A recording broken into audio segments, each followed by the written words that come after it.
Welcome to the CDA Institute's Expert Series, the podcast that brings you critical discussions with thought leaders in defense, security, and global affairs. I'm your host, Josh Malm. The CDA Institute encourages rigorous debate on national security matters through our events, research, and publications. The Canada-United States-Mexico Agreement, CUSMA, is set for a review in 2026. With the upcoming U.S. presidential election, there are concerns that protectionist policies could jeopardize the agreement. In addition, Canadian premiers are urging the federal government to advance its NATO commitment to spend 2% of GDP on defense by 2032. This push is seen as crucial for maintaining strong trade relations with the U.S., especially given potential shifts in U.S. trade policies and defense priorities. Today, Xavier Delgado, Research Director of the Washington Forum on the Canadian Economy at the Wilson Center's Canada Institute, discusses the linkages between the Canadian-American defense and trade relationship. As a young leader in the Canada-U.S. policy sphere, Mr. Delgado provides a crucial perspective on the path North American trade may take in the coming months. Today's episode was hosted by my colleague Gabriella Picton, research assistant for the CDA Institute. She did a great job in this one, and I hope you enjoy. This is the Expert Series.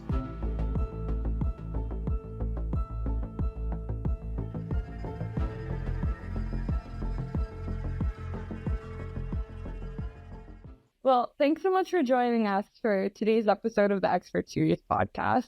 Before we begin, do you have any interesting projects or initiatives you're working on that you'd like to tell our listeners a little bit more about? Yeah, I work at the Wilson Center's Canada Institute. We're one of the only think tank programs in Washington that has a research agenda focused exclusively on Canada and the U.S.-Canada relationship. A number of interesting initiatives. I personally lead our flagship economic initiative, the Washington Forum on the Canadian Economy. And if you're interested in it at all, I recommend you check out our launch event online featuring Bank of Canada Governor Tish Macklem and Federal Reserve Chairman Jerome Powell. That sounds fascinating, and I hope we'll be able to integrate that a bit more today in our discussions of the CUSMA renegotiation. To begin, could you give your assessment on the current state of the Canada-U.S. economic relationship? Did Canada's announcement at the 2024 NATO Summit of its intent to meet 2% NATO defense spending benchmark by 2032 cause any positive changes in trade or other economic relations? Yeah, thanks, Gabriella. It's interesting because I think oftentimes when we talk about the Canada-U.S. relationship, there's a tendency to be a little bit alarmist about it, especially on the Canadian side, where we're always thinking about the United States, what the U.S. thinks of us, what the perception is in Washington, and issues like the 2%, not meeting 2% in Canadian defense spending, issues like disagreements over USMCA tend to loom large, I think, in the Canadian psyche. But the reality is the Canada-U.S. relationship is really strong right now. Outside of the irritants, there's still a day-to-day function. We still share and operate the largest unmilitarized land border in the world. We still have about $2 billion in goods that flow across the border every single day. We're still, an icon and shining model of cross-border tourism and communities along the border. And we still have great exchanges at the highest levels of government, talking every day. We still have great exchanges in diplomacy at the subnational level between provinces and states, between cities. So the Canada-U.S. relationship is coming along really well. That's not to downplay the irritants. Of course, they matter, and there's still things that we should care about. But all to say, across the board, I don't want to give the impression that Canada-U.S. relations are in a crisis right now. They're humming along perfectly fine. There are just a few things that, as friends and allies, we need to work on together. And one of those things is the 2% agreement. It's something that Canada committed to back in 2014. It's something that they recommitted to at last year's Vilnius Summit.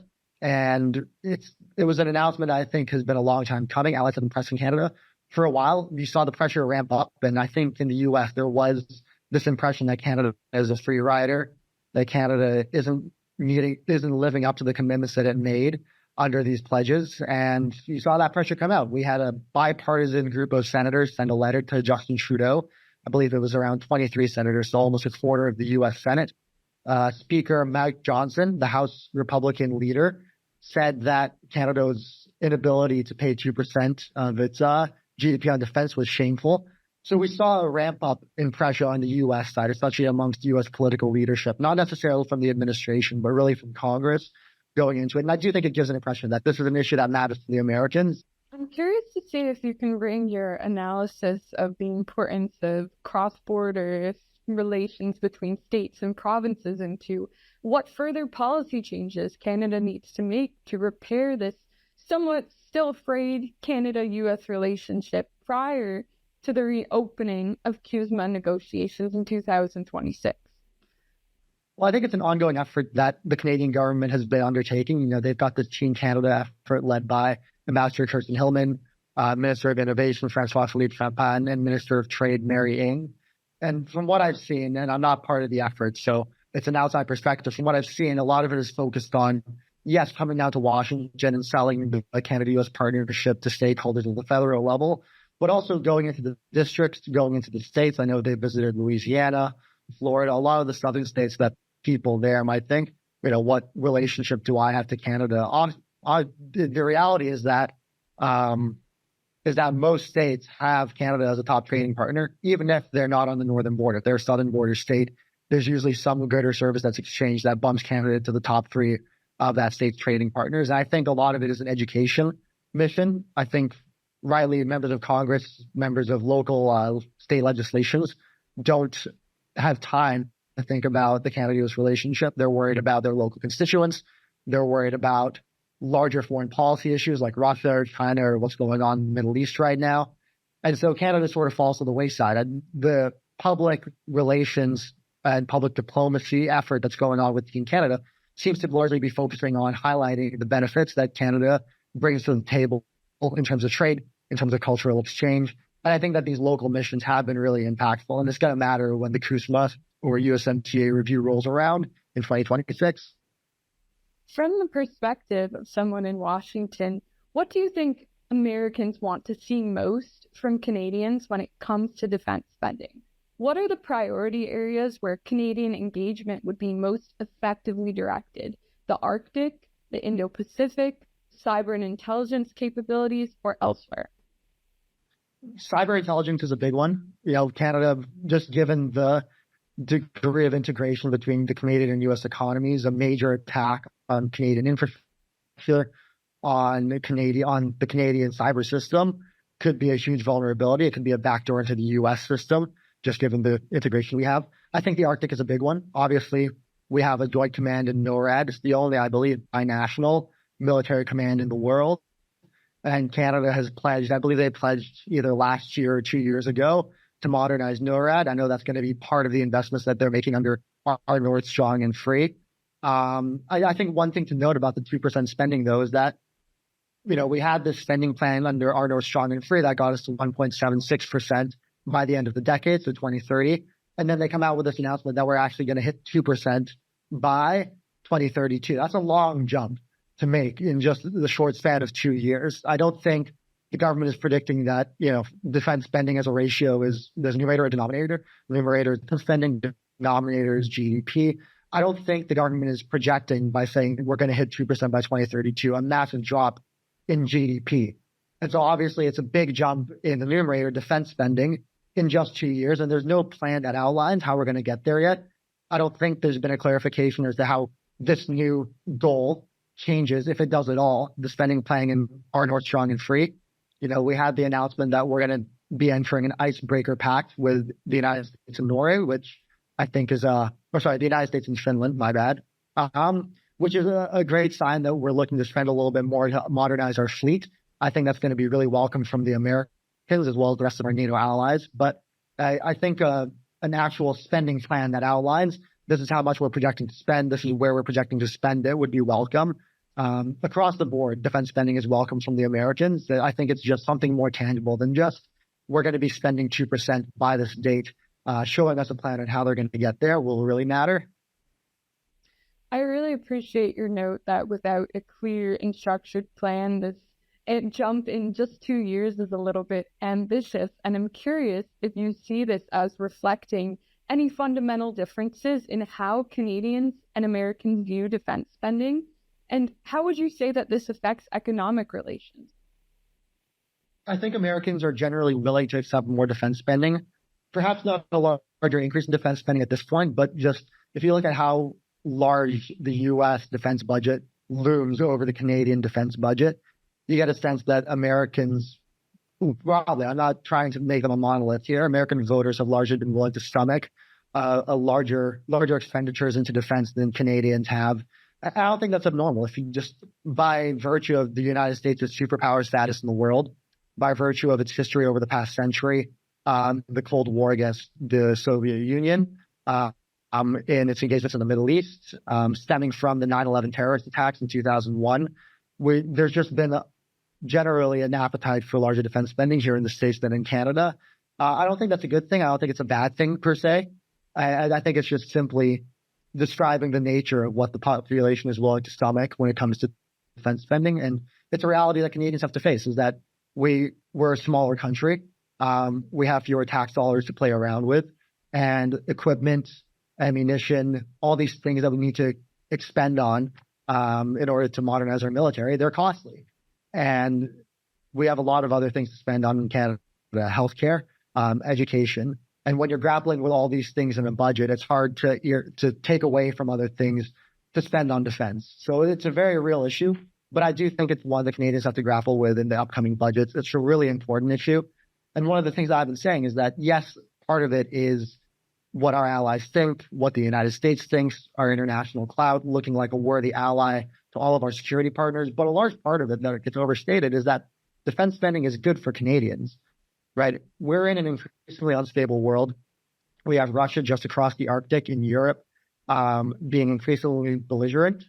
We have China, who's trying to make an increased play in our backyard in the Arctic. They are building a larger icebreaker city. I think they've already built two and have construction underway on a third icebreaker. Canada needs to be able to assert itself, and a larger military, just being realistic, is a way to do that. And it's something that we need to protect our Canadian citizens. I'm wondering if you can continue to elaborate on this idea that you've been establishing through recent work with the Wilson Centers Canada Institute on stressing that the need to show Canadians why defense spending is important to them is sort of the key to this. Are there any lessons you believe that Canada can learn from the United States on how to create more public political will for defense spending? Yeah, it's a good question, Gabriella. I'll step away from the U.S. side for a second, just focus on the first part of that question, which is why it needs to matter to Canadians. And I'll put a disclaimer out there. I work for the Wilson Center. It's a U.S. think tank. I'm born and raised in Vancouver, though. So I'm Canadian by birth, Canadian by nurture. And it's an issue that hits near and dear to my heart, is that when you're spending Canadians' tax dollars, the justification for doing so should always come back to Canadians without getting too abstract. And I think it is important. Obviously, I'm a foreign policy scholar. I think it's important that we have a strong U.S.-Canada relationship. I know that by spending more on defense, there'll probably be knock-on effects on how the United States perceives Canada as an ally, their willingness to play ball in things like USMCA renewal and review. But that being said, we can't forget that all of this has to tie back to Canadians in a more direct way. And the way to sell it to the Canadian public, I think, is that these investments will make them more secure. It'll protect them. It'll protect their livelihoods, whether it be from a cyber attack that can lock up hospital systems, or a missile attack that cruises over the Canadian Arctic. And I'm not, again, trying to be alarmist. I'm not saying any of these things are impending. The reality is just that we're in an unstable world where our adversaries are starting to poke and prod at our defense capabilities. We had a spy balloon that brazenly flew over U.S., yes, but also Canadian airspace that NORAD shot down. That's a pretty significant intrusion into our air sovereignty. And I don't think that the Chinese did it thinking that they would get away with it. We have Russian incursions onto government websites almost weekly at this point. It feels like there's some website being taken down either by a lone wolf hacker, state-backed actor, or the state itself. So I think that the threat is real. And when you present it to Canadians as, look, our adversaries are out there trying to gauge how strong we are, trying to gauge our defenses and our capabilities. We need to invest in our capabilities to protect you. I think that has to be the first justification for increasing the defense budget over anything else. Not saying that allies don't matter, but saying that they're not the only thing that matters, and we need to present it that way to Canadians. How successful have Team Canada's efforts so far to preemptively reach out to American stakeholders on the CUSMA renegotiation process been? How has the Canadian defense and security community played a role in this so far? It's difficult to gauge success. I think success is really going to be gauged by the end goal, which is a seamless USMCA review. And in 2026, I think a lot of people are worried that it's not going to be a review; it's going to be a renegotiation. I think a lot of people are looking at the upcoming presidential election and are worried. But I would just, to those people, I'd caution that yes, the presidential election matters, but also the congressional election matters. We have all of the U.S. House of Representatives going up for election. I think it's 1/3 of the U.S. Senate up for election this cycle. And a lot of the mood on trade is going to be set out of Congress. So to that end, when you look at Team Canada's efforts of focusing not just what's happening in the Capitol, but looking at what's happening across the country in local jurisdictions, they're going state to state, district to district, and trying to sell the Canada-US partnership. Again, we don't know whether it's successful or not, but I do think it's the right approach because Canada-US relations are so much bigger than just the federal level. That's the approach that they've tried to take. On defense, again, the 2% is going to help. It's an announcement that I think the U.S. public, when they think of Canada, if they were thinking of Canada as a freeloader on defense, then the announcement that they're going to reach 2% is going to help Canada's image. If you go to, say, a local jurisdiction in Pennsylvania or Florida or California, and their only perception of Canada is that they're good at hockey and they underspend on defense, then taking away one of those negative perceptions is going to help sell USMCA at the local level down the line and convince Americans that Canada is a good partner, not just in trade, but also in security and the things that America really cares about outside of its economic situation. What type of changes do you anticipate in the linkages between CUSMA renegotiations and Canadian defense spending under a potential Harris or second Trump administration? And if I may add, if the focus should be equally on state level engagement, how should that proceed in each potential context? Such a good question. And I'll take the first part of that first, which is the presidential election. Obviously, growing up in Canada, everyone has eyes on the presidential election when they're growing up, despite it being in your southern neighbor, not even your own country. And I was the same way when I was growing up in Canada. People care a lot about the presidential election. I think what people might not realize is that defense spending is a bipartisan issue and concern here in the United States, right? That group of 23 senators that sent a letter to Justin Trudeau in the Prime Minister's office was bipartisan. Despite the Trump administration from 2016 to 2020 leading very publicly on allies to spend more on defense, I think with the Biden administration, over the past 4 years, you've seen they've done it more privately, but I don't think that pressure or an expectation has gone away that allies should spend more on defense, especially given the situation in Europe right now. The events of the past 4 years has only increased that need for allies to continue to spend more on defense. And Canada is no different, being a founding member of NATO, being outside of NATO, a very close U.S. ally. So regardless of who wins the White House in 2024, again, in the presidency, regardless of who wins in Congress in either chamber, I don't think that this issue is going to go away. And I think that Americans to the left, to the right, are going to expect Canada to live up to its commitment to spend 2% on GDP, but also give them a plan and give the Canadian public, frankly, a plan on how they're going to spend those dollars and reach that level of spending. Well, we're coming to the end of our questions for today, and we've covered a lot of great ground. Before we end, I wanted to see if you have any final thoughts or concerns that you wanted to share with our listeners.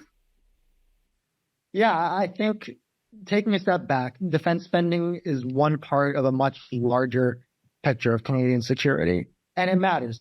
Everything in defense spending matters. Spending on new ammunition, spending on new defense infrastructure, new systems, spending on our personnel, all of this matters. But I think there's also a lot that doesn't get counted in defense spending. Intelligence capabilities, for example, that also matter. Our military assistance to Ukraine, I forget what the exact dollar figure was, but we announced that we were topping off our prior commitment with even more funding for Ukraine. Part of that was pilot training. Not all of that funding to Ukraine is going to be counted in defense spending. I think a lot of it is old equipment that doesn't get counted in the calculation. All of these things matter. So does the ICE Pact that we just signed with the United States and Finland to build more icebreakers. Again, no money coming out of that directly right away. But down the line, even this commitment and with show of willingness to the alliance that we're going to be increasing our icebreaker fleet and providing a shipyard and alliance that's going to increase NATO's general capabilities in the Arctic. It matters. Our this agreement that we've signed with Norway and Germany, which I don't think has come to fruition in any meaningful way yet, but is more just a commitment to cooperate in the North Atlantic. that matters as well. So Canada's doing a lot. I don't mean to downplay Canadian actions and commitments in defense. They are doing a lot. I just think that when you set the bar at 2% of spending a decade ago, and you haven't met it yet, allies are rightfully looking to Canada to do more. And I think that the moment that we're in right now, geopolitically, strategically around the world, in terms of the security situation in hotspots that are now starting to reemerge in Europe, in Asia, in the Middle East, the moment calls for not just the United States, but all of its allies, including Canada, to spend more in defense. And I don't think that there is full confidence that Canada has stepped up to meet that moment yet. I think they're getting there. I think they want to be there, but they just haven't gotten there yet, and they still have a little bit more to prove. Well, thank you again for joining us on today's episode of the Expert Series podcast. We greatly appreciate your analysis on this crucial issue, and we hope to have you on again soon. That's all for this week's episode of the CDA Institute's Expert Series. To learn more about the CDA Institute, you can visit our website at www.cdainstitute.ca or subscribe to our newsletter. Stay tuned this Friday as the Geopolitical Update returns, hosted by Joe Varner. Thanks, and hope you'll be joining us next week.